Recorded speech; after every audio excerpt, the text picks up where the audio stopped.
Caroline Namukwaya omukulu w'essomero lya St. Andrew Kaggwa Kabimbiri. Twalumbiddwa abazigu ne bayingira mu ssomero lyaffe ne bamenya ofiisi zonna, baatutte ebintu bingi, kompyuta, laptops n'obusente bupocket money bw'abaana, naye abaana bali mu mbeera nnungi.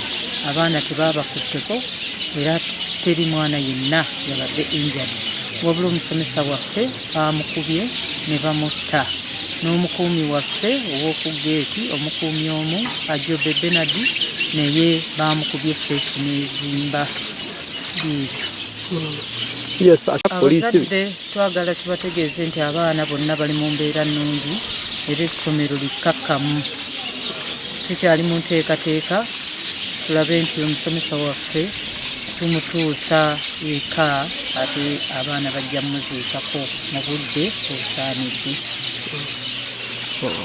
So dear parents, this wave that has gone on in the world that has attacked a number of schools, we became a victim last night at around 1, but the situation is in control.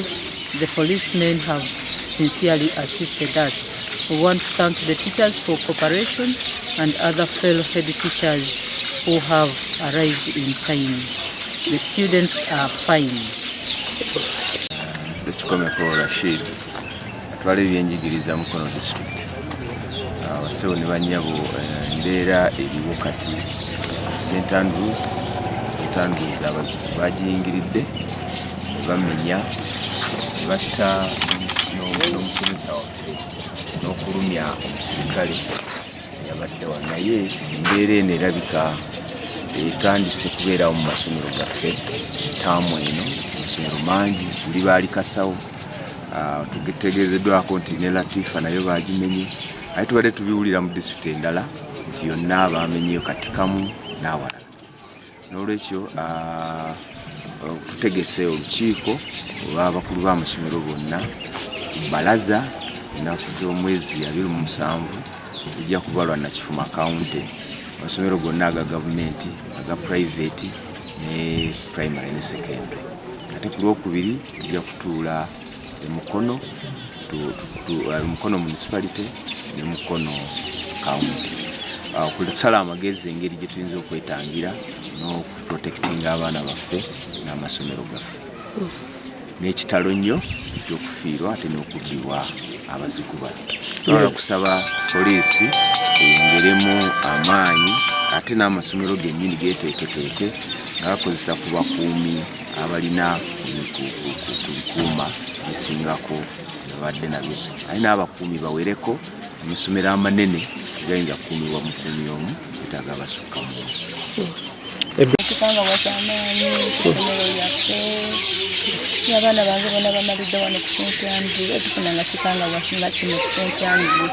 Nituulira ennaku omusomesa ffe gwe basse, nabadde musomesa mulungi, Joseph Miiro, tugamba nga atwanguyira babazadde abalina abaana nga tukola ki. Niwamukubira essimu ssaawa mmeka omwana mulwadde ali mu mbeera, kigamba nga bambi atwanguyira atuyamba. Naye tufunye ekikangabwa ky'amaanyi engeri gye baamuse mu bukambwe obungi. Nikatusabe Katonda amuwummuze omulembe. Nitutumanyi bakyavudde ku kyo bakyavudde ku ki. Nitulina ensisi y'amaanyi. Abadde musomesa mulungi ayagala abaana, naffe abazadde tugamba nga atwagala era ng'afaayo ki ku baana baffe. Nibw'omukubira essimu ku ssaawa mmeka era agamba amasula nja kukola bwenti, nja mulaba enkya, sula ali fayini. Naye twafunye ekikangabwa ky'amaanyi. Abo balinaalo anti mitima gyaffe mutudde temwagala ate n'abantu mubalese mubasse balina mutima musaasi.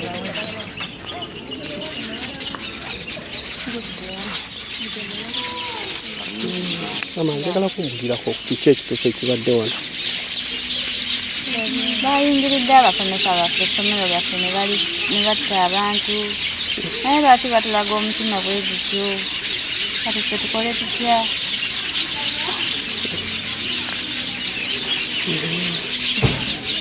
Abantu bafudde bamwe Basse omuntu omu n'asikaali omulala ku geeti ne bamuleka nga naye ali mu ssaawa yakufa.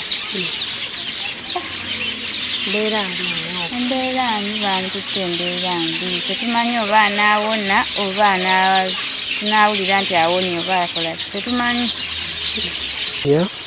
Amanya nze Setumba Tony andi obbi wa wano ate nga ndi mutuuze mukulembeze mu kitundu wano. Tunyonyoleko ku ki ekibaddewo embeera eri etya mu Kasawo? Embeera okuleka era okututegeeza nti kuba tewali essomero liri mu geeti munda okututegeeza nti essomero lirumbiddwa mu budde bukedde kuba tutegeezeddwa ku makya era ne masita bamusi poliisi era kibadde kirina okuddira kwekubira poliisi kugitegeeza okujja okulaba naye tewali nnyo kyetuyinza okukola kuba twewuunya bwewuunya eggwanga embeera kati gye lirimu. Amasomero Kasawo sekendere bakagirumba mu wiiki ng'emu emabega ne babba ebintu byonna byonna n'ensindo. Mu kiro kimu kino ekyakeesezza olwaleero wano mu muluka gumu amasomero abiri galumbiddwa Latifah Mixed wali bagirumbye ne batwala kompyuta zonna na biki era abayizi bonna ne babasibiramu ne St. Andrew kyekimu nate ekibi ekiwo ne kigattibwako n'okutta omusomesa. Ekitegeeza abantu abalumba nga balina emmundu ne batta n'okutta bantu ba bulabe. So tusaba eggwanga oba gavumenti yaffe ebeeko kyekola mu kunoonyeza ddala ebitongole ebikesi beeko kyebikola kuba embeera eno ejja tiisa n'abazadde abamu okuzaayo abaana ku masomero. Tituvudde mu covid ate ku masomero ate eriyo olumba olulala olutta n'okutta olaba nga ate kyabulabe nnyo.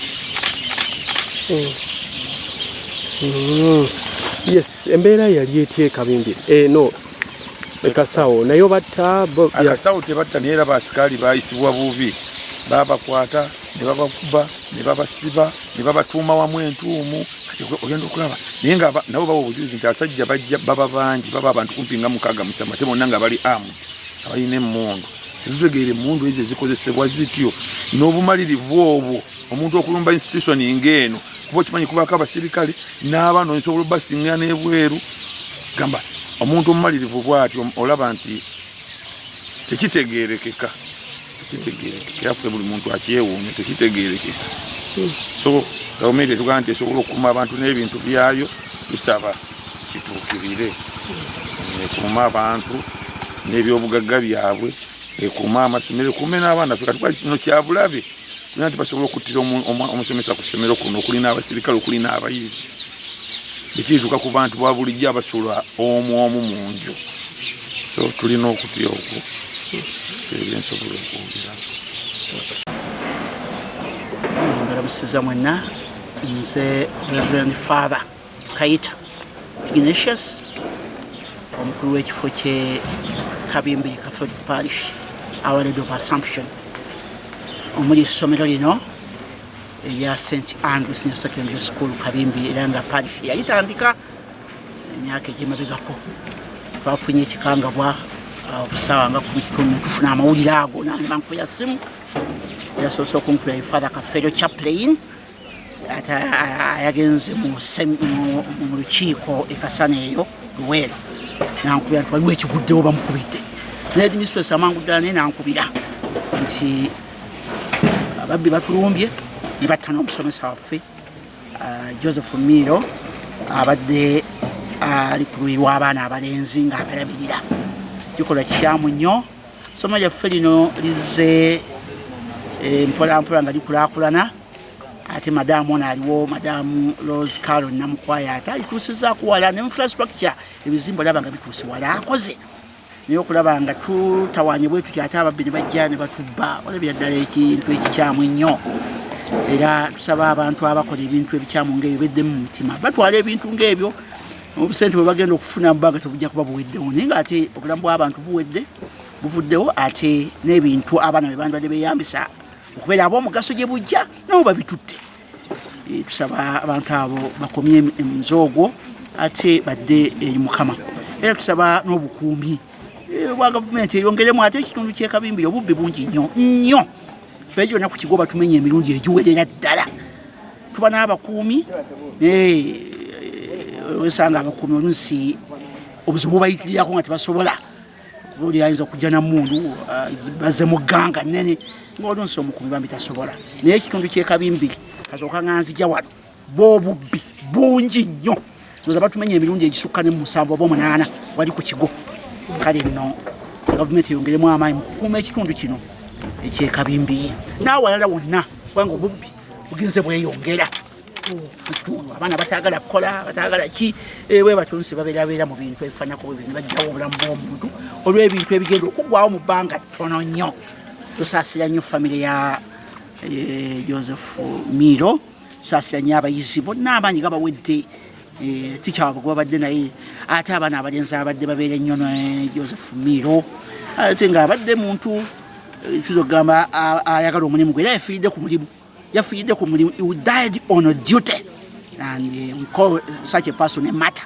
dying on duty committed to what you are supposed to do naye tusabe bannange tufune obutebenkevu naddala obubbi obwo bwo bususse bungi ddala mwebale nnyo okumpuliriza. Yes, Father. Ebifo ng'ebyamasinzizo byali bitibwa oluusi n'amasomero gano oli alitunuuliramu mutima gwa ddiini naye bwe tuba nga luli twalabye nga ekereziya yennyini bagirumba seminare ne batuuka ne bafather bennyini bakuba so ebikolwa ebyo ebikolwa abantu kiraga nti baweddemu eddiini tebalina kwagala Katonda ne bantu bannaabwe naye ng'ate ekitundu kino nebenali nkyaliko omutunga nti training ng'owulira obubbi bugenda mu maaso ate bwe butuuka n'okutta omuntu bannange ate kiba kyeyongeddwala naye abantu badde eri Mukama bayiga okwekolera kubanga ebintu babitwala ate obulamu ne babugjawo ebintu ebyo batutte bajja fulamu obusente mu bbanga ttono nga bubawedde nako ng'ate bagakubba birala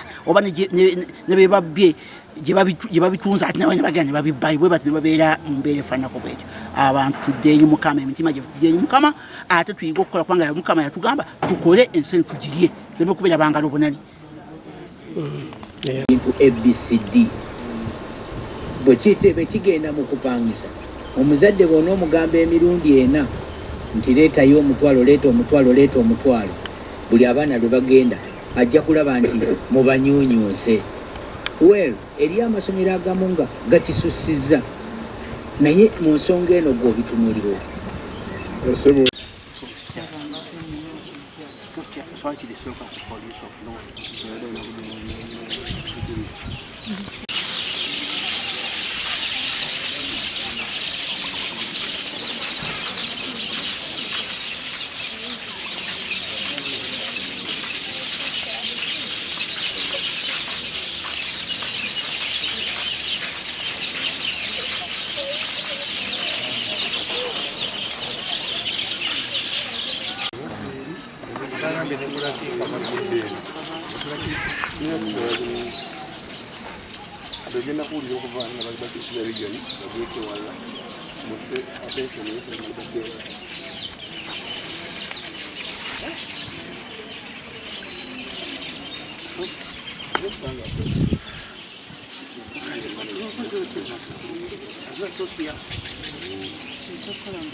yaliemu kuzo ezapayotinga enkola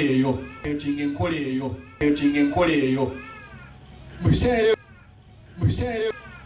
biseera twali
Ngogambye yine muntu bwabeera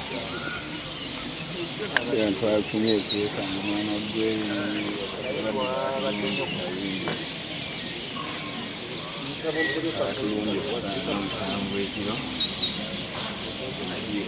kusomero ne batuba kompyuta zonna bazitutte ebyandi baddala naye ekyennaku wadde nibamuse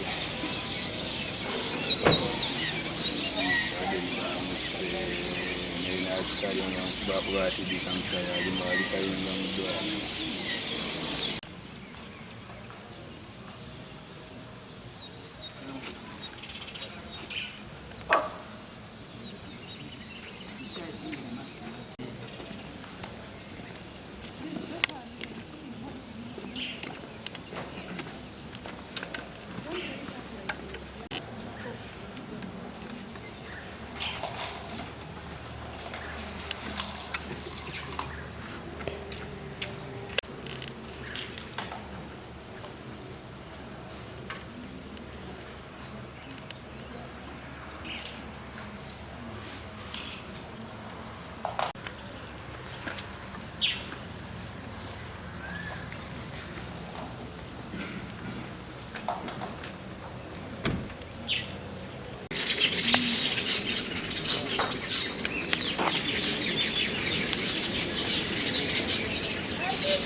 olina okulimitinga amatanda bwenziga kutali wanasobola okutambula ate wajangulaba nasobola asobola okugwa saidi wano nolekawo natala nkamugwa wangi naye amakaka mangi kuba buno bukombawo ni buno bulaba osobola okutambuliramu naye amataala mangi wano zinalabiwodda waliwo nowokwateka muntu najja nakunoonya nokwona nga kikulaba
You also.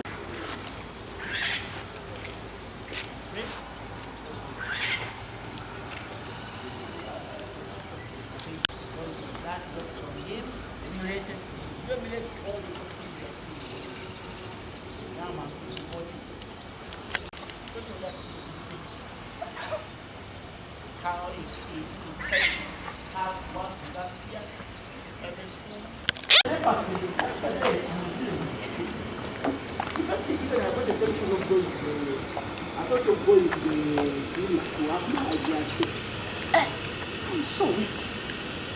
I've done a lot of work that has made me so weak. You see, there's what you call in psychology telepathy. That communication in human beings. And I said, no, I think it is because of the fatigue. And last Wednesday I was supposed to be here in a meeting, but I also had another meeting which they had told me earlier in Kampala. The motorcycles that I was using, because I use public transport for so many reasons. So it was good to see the fatigue that I received. But I was really weak. I had some telepathy. So only to be told in a very, very brutal way. Because of property, because of money. And these are the things they are just going to spend within the country. Some of the property just at a takeout price when it was going to be used by our students so that they get skills, for example, a computer or something like that. But these greedy people, they are taking it just to be happy in this world, to have money, and to enjoy life. And that's their mentality. let us never think that way, because we never get happiness, real happiness in worldly property. We use it, but we will not get the real happiness. It's only following the way of the Lord. May the Blessed Virgin Mother Mary, as we are celebrating her day, the Annunciation, she welcomed the good news that Jesus comes in the world for our salvation. Let us accept Jesus in our life, as Mary did, so that he may be the ruler of our life, not to do such mischievous things on humanity, on other people's property. May God continue with us at St. Andrew. We have passed on the message to our bishop through the secretary, through a priest who lives with him at Kibobo, and he's going to share the information with him. May the Lord be with him. Eternal rest, grant him unto Lord. Eternal rest, grant unto him, O Lord. Eternal rest, grant him unto Lord. May the souls of the faithful departed, especially Joseph Miiro, rest in eternal peace. As it is a solemnity, let us rise up and recite. I believe in one God, the Father Almighty, creator of heaven and earth, and in Jesus Christ, his only Son, our Lord, who was conceived by the Holy Spirit, born of the Virgin Mary, suffered under Pontius Pilate, was crucified, died and was buried. He descended into heaven. The third day rose again from the dead. He ascended into heaven. He is seated at the right hand of the Father Almighty. From there he shall come to judge the dead. Pray for Pope bishops, these leaders, that they may pray for civil leaders, that they may, in all the administration, bring peace. As a lot of wisdom, power, gift, that the Lord may guide us and take care of us. Lord, hear us. School at this time, God decide that moment and their students. Lord, hear us. Let each one present his or her heartfelt intention in his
Very precise.